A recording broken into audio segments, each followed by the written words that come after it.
The simplest thing to do is not to phase these changes in, but to avoid them altogether.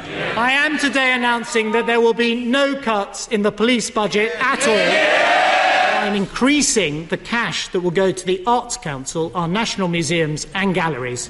We'll keep free museum entry, and I will help UK sport, which has been living on diminishing reserves, with a 29% increase in their budget, so we go for gold in Rio and Tokyo. The £12 billion of welfare savings we committed to at the election will be delivered in full.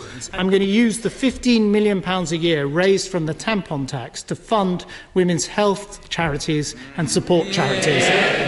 We've grown almost 3 times faster than Japan, twice as fast as France, faster than Germany, and at the same rate as the United States.